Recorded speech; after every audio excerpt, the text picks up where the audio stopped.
오늘 본문의 말씀을 중심으로 말씀을 온유함으로 받으라, 말씀을 온유함으로 받으라 라는 제목으로 말씀의 은혜를 함께 나누겠습니다. 제가 인생을 살아가면서 아주 절실하게 깨달은 거 한 가지가 있는데, 그게 뭐냐면 말이 많으면 실수가 많다. 이것을 정말 너무너무 깊이 깨닫게 되는 것 같습니다. 이것을 모르는 분들이 아마도 없으실 텐데요. 그런데 왜 우리는 말이 많으면 실수가 많은데도 불구하고 이렇게 말을 줄이지 못하고 계속 실수를 거듭하면서 살아가는 것일까요? 한 연구에 의하면요, 그 여성분들은 하루에 2만 5천 단어를 사용하신답니다. 그러면 여러분, 남성분들은 몇 단어나 사용하실까요? 만 단어 사용하신답니다. 그러니까 여성분들이 약 15,000단어를 더 많이 사용하신다는 거죠. 그러니까 사람이라고 하는 것은 이렇게 말을 많이 하는 존재일 수밖에 없다. 그리고 그렇게 말을 많이 하다 보면은 실수가 많을 수밖에 없다라는 것을 오늘 이 연구를 통해서도 알게 되는 것 같습니다. 저는 한번 크게 놀란 적이 있는데요. 아내가 처제가 2명 있거든요. 그래서 2명의 처제와 통화를 하고 장모님과 통화를 하고 끝낸 시간이 3시간 정도 되더라고요. 제가 정말 깜짝 놀란 적이 있는데, 그래서 너무 오래 통화를 하길래 무슨 큰일이라도 있나 이렇게 주의 깊게 들어봤거든요. 그랬더니 저녁 메뉴 이렇게 뭐 하냐, 저녁에 뭐 먹냐, 어떤 요리 하냐, 그 요리 어떻게 하냐, 뭐 이런 얘기 드리더라고요. 그래서 참 시시콜콜한 얘기까지 다 하는구나라는 것을 제가 그 통화를 통해 참 많이 알게 되었습니다. 사실 여러분, 남자분들은 어떻게 통화하죠? 용건만 용건 하고 끊어, 그리고 끊잖아요. 뭐 이런 얘기를 절대 하지 않습니다. 뭐 저녁 메뉴 얘기 이런 거 절대 하지 않죠. 지금은 뭐 그렇게 통화를 해도 제가 이 사실을 알고 나니까, 여성은 2만 5천 단어를 사용해야 되는 걸 아니까, 지금 2만 5천 단어를 소비 중이구나 이렇게 생각을 하게 되었습니다. 혹시 여러분, 우리 여성분들은 말수가 너무 없으신 남편분들이 이해가 잘 안 되시죠? 그럴 때는 우리 남편이 직장에서 10,000단어를 다 소비하고 왔구나, 이제 더 이상 할 말이 없구나, 이걸 좀 이해해 주시면 참 감사하겠습니다. 이렇게 우리가 말을 많이 하는데, 그렇다면 어떻게 하면 좀 실수를 줄일 수 있을까? 어제까지 이제 우리가 시험에 대한 말씀을 함께 나눴잖아요. 야고보서의 주제라고 할 수 있는. 근데 19절부터는 좀 새롭게 좀 주제가 전환이 되는데요.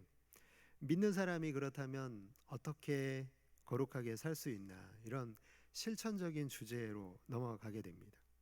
그러니까 당시에 이 야고보 사도가 느끼기에 이 신앙 공동체 안에 참 말로 인한 상처가 많았던 것 같습니다. 오늘 본문에서도 다루고 있고 3장에서도 앞으로도 이제 다루게 될 텐데, 말로 인해서 같은 성도끼리 정말 회복하기 어려운 깊은 상처를 주는 경우가 빈번했던 것 같습니다. 그러니까 말은 100번을 조심해도 한 번 잘못하는 것으로 이 관계를 파괴할 수 있기 때문에 이에 대한 권면을 하고 있는 것이죠. 그래서 오늘 야고보서 1장 19절 상반절에 보니까 사람마다 듣기는 속히 하고, 이렇게 되어 있습니다. 우리 몸에 귀가 몇 개인가요, 여러분? 입은 몇 개죠? 네, 맞습니다. 귀가 하나가 더 많잖아요. 그러니까 어떤 작가가 말하기를, 하나님께서 인간에게 귀를 2개 주신 이유는 상대방의 말을 경청하기 위한 것이고, 인간에게 하나의 입만 주신 이유는 말을 할 때 신중하게 하기 위함이다, 이렇게 말씀하고 있습니다. 입이 2개라면 여러분 어떻게 될까요? 정말 난리 나겠죠. 그렇기 때문에 입은 하나이고 잘 듣게 하기 위해서 귀는 2개를 주셨다. 너무 공감되는 말인 것 같습니다.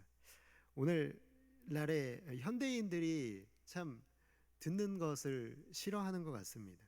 그래서 어른들의 가르침을 받아들이는 젊은이의 태도들이 어떤가요? 그냥 무시하고 꼰대라고 얘기하는 그런 이 젊은이들의 이 경향 속에서도요, 그런 세상의 흐름을 분명히 읽을 수가 있습니다. 그러니까 다른 사람의 말을 귀 기울여 듣는다라는 것은 정말 요즘 세상에는 더 귀한 일인 것이죠. 듣는 것에는 상대방에 대한 배려가 있고요. 그리고 그 사람에 대한 사랑과 관심이 없다면 사실 누군가의 얘기를 주의 깊게 들어주는 것은 정말 힘이 드는 일이기 때문에 더욱 그런 것 같습니다. 제가 정말 즐겨보는 프로그램이 하나가 있는데요. 유퀴즈라는 프로그램 여러분 많이 보시나요? 제가 그 유퀴즈를 보면서 느끼는 게 있는데 그 사회자인 그 유재석 씨가 참 인상적인 것 같습니다. 그러니까 게스트를 모시고 그 사람의 성공에 대한 얘기를 듣는 프로그램이잖아요. 말을 많이 하는 것보다는 훨씬 잘 들어줘야 되는데요. 참 방송하는 동안에 뭐 집중력이 쉽게 좀 흐트러질 수가 있잖아요. 그런 순간이 분명히 있을 텐데 한순간도 놓치지 않고 들으려는 태도가 분명 그 많은 사람들의 그 속에 있는 이야기를 잘 끌어내는 것 같다. 그 생각을 하게 됩니다. 방송하는 동안에 뭐 가끔 제가 볼 때도 너무 집중하기 어려운 산만한 게스트가 나와도요. 그런 산만한 게스트들까지도 잘 들어주는 것으로 인해서 그 사람이 가지고 있는 속에 있는 얘기들을 다 이렇게 털어놓을 수 있고 털어놓고 갈 수 있게 하는 그 모습이 참 아름다워 보여서 참 개인적으로는 제가 목사로서 참 닮고 싶다라는 생각이 들었습니다. 19절에 듣기를 속히 한다라는 것도 이 같은 맥락에서 보면 속도, 그러니까 듣는 것 내가 빨리 달려가서 들어야지 뭐 이런 의미라기보다는요, 태도라고 할 수 있을 것 같습니다. 들어야 될 상황에서 내가 주의 깊게 경청하는 것이죠. 저는 이제 그걸 언제 느끼냐면 성미가 급하신 분들하고 대화를 하다 보면요, 제가 말을 다 마치기도 전에요, 이미 본인 얘기를 끊고 본인 얘기를 하시는 경우가 가끔 있는 것 같습니다. 그래도 얘기가 끊겨도 꾹 참고 들어보면 이렇게 충분한 의미 전달이 안 됐다라는 것을 제가 느낄 때가 정말 많거든요. 얘기를 이미 끊었기 때문에요, 제가 전하고자 하는 의미가 다 전달이 안 돼서 그 대화가 이미 그냥 그 상황에서 망가져 버렸던 경험이 참 많았던 것 같습니다. 그래서 저도 이제 그런 경험이 많아지다 보니까 그래서 중간에 저도 그게 아니라 이걸 말씀드리고 싶은 건데 이렇게 저도 하고 싶은 마음이 들더라고요. 초조해지고 뭔가 이 말이 안 끊겼으면, 의미 전달이 제대로 되었으면 하는 것 때문에요, 제 마음도 급해질 때가 있는 것을 느끼게 됩니다. 그래서 내 주장만 내세우지 말고 상대방의 생각과 마음을 들으려는 자세로 경청하는 것, 이것이 정말 중요한 것 같습니다. 근데 반대의 경우는 그렇죠. 그러니까 내가 말하는 사람이 아니라 듣는 사람이 아니라 말하는 경우에 어떠해야 되냐. 야고보서 1장 19절 중반절에 보니까 말하기는 더디하라. 그러니까 말하는 것을 더디한다라는 말도 그러니까 속도에 대한 의미, 뭐 말을 빨리 한다거나 말을 느리게 한다거나 이런 의미가 아니라요, 사실 내가 말하는 것을 너무 말하고 싶어 하지 말라는 것입니다. 하고 싶은 말 너무 많죠. 해주고 싶은 말 너무 얼마나 많겠습니까? 그러나 그럴 때에도 내가 다시 한번 지금 이 말이 꼭 필요한 말인지를 헤아려서 말하는 것이 정말 중요하다라는 것입니다. 여러분, 옳은 말이라고 해서 다 해서는 안 되는 것입니다. 뭐 너무나 강단에서 많이 듣는 말이지만 성도가 정말 제일 조심해야 할 말 중에 하나인 것 같습니다. 그게 뭐냐면, 왜? 내가 틀린 말 했어? 여러분, 그렇죠. 성도가 절대 이것은 해서는 안 될 말인 것 같습니다. 이것은 이미 이 말을 했다라는 의미죠. 내가 틀린 말은 아니지만 옳은 말을 하긴 했지만 상대방이 받아들일 수 없는 상황에서 옳은 말을 하는 것은 정말 그것은 관계의 독이 되는 것이기 때문에 그렇습니다.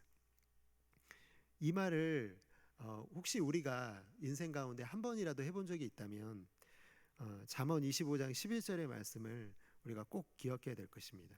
경우에 합당한 말은 아로새긴 은쟁반의 금사관이라. 경우에 합당한 말이 정말 필요하다라는 것이죠. 우리가 말하기를 더디한다는 것은요, 그 상황에서 그 상황에 꼭 필요한 말을 해주는 것, 이게 바로 경우에 합당한 말이고요, 말하기를 더디하라는 말의 의미인 것입니다. 여러분, 그렇기 때문에 앞부분의 말씀과 연결해서 이해해 볼까요? 그러니까 듣기를 속히 해야, 듣기를 경청해야 말하기를 더디할 수 있다. 다시 말해서 끝까지 주의 깊게 다 들어주고 상대방의 기분과 상황을 고려해서 적어도 10번 이상 깊이 생각한 후에 말할 수 있다면, 여러분, 그렇다면 경우에 합당한 말을 해줄 수 있는 것입니다. 반대로 여러분, 듣기는 더디하고 말하기는 속히 하면 19절 하반절의 경우가 생길 가능성이 아주 높아지죠. 야고보서 1장 19절 하반절에 많이 보니까 성내기도 더디하라. 여러분, 반드시 이런 과정으로 가게 되어 있는 것 같습니다. 대화의 결말이 어떻게 되냐면, 내가 됐든 상대방이 됐든 마음속에 분노가 일어나는 경우는요, 듣기는 더디하고 말하기를 속히 하면, 상대방의 얘기는 잘 듣지 않고 내가 하고 싶은 얘기만 하게 되면은 반드시 성내는 상황이 될 수밖에 없습니다. 상대방도 화가 나고요, 나도 화가 날 수밖에 없는 것이죠. 이렇게 마음속에 분노가 생기면요, 반드시 거친 말, 거친 행동으로 나타날 수밖에 없습니다. 그래서 여러분, 성내는 것까지 가는 것이 얼마나 심각한 위험인지 20절에서 이 마지막 성내는 것에 대해서만 다시 한번 강조하고 있는데요, 20절에 보니까 사람이 성내는 것이 하나님의 의를 이루지 못한다, 그렇게 말씀하고 있습니다.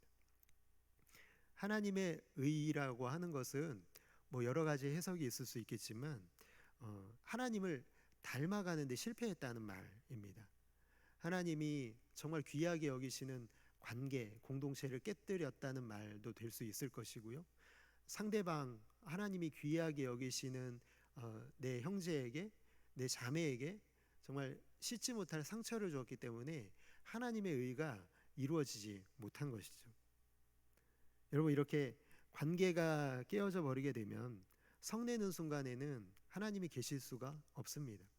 하나님의 의가 있을 수가 없습니다. 하나님이 우리의 마음을 통치하시지 않는 상태가 되어버리고 마는 것이죠. 여러분, 그래서 야고보서 1장 21절에 보면은 그러므로 모든 더러운 것과 넘치는 악을 내버리고 너희 영혼을 능히 구원할 바 마음에 심어진 말씀을 온유함으로 받으라. 성내는 순간에 하나님이 계셔야 할 자리에요, 대신 마음을 차지하고 있는 게 있는데, 그게 뭐라고 되어 있습니까? 모든 더러운 것과 넘치는 악이 이미 내 마음을 차지하고 있는 것입니다.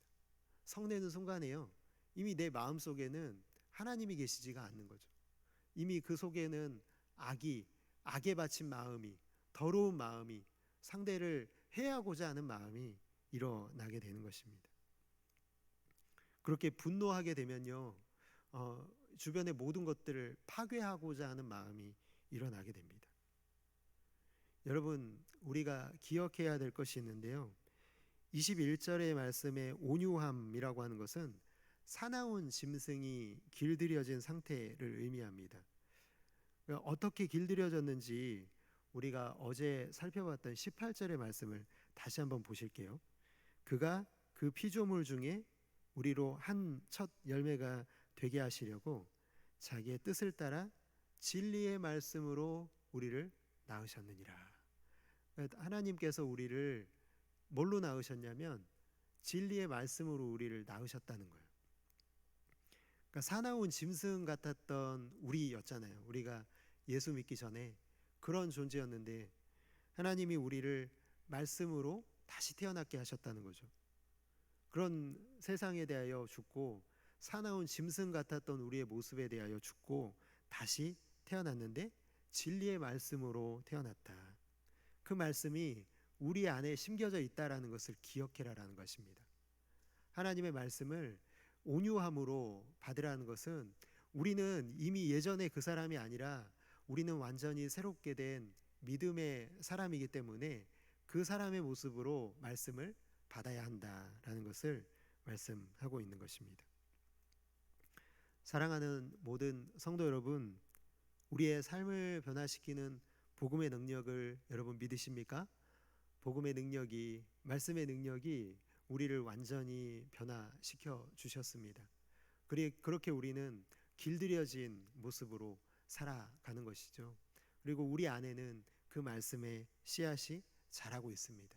우리가 말씀에 늘 순종하고 그 말씀대로 살게 되면 우리는 정말 온유한 사람, 예수 그리스도를 닮아가는 사람이 되어지는 것이죠. 나는 그 복음의 사람이고 말씀의 사람이다라는 것을 여러분 선포하시기 바랍니다. 여러분, 우리는 분노에 굴복할 때가 있죠. 여러분, 사람이 분노하지 않고 살 수 있을까요? 불가능합니다.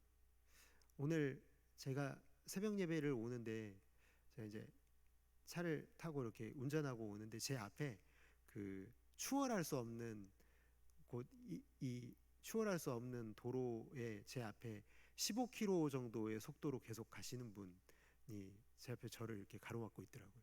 그때 여러분 제 마음이 어땠을까요? 분노가 일어나더라고요.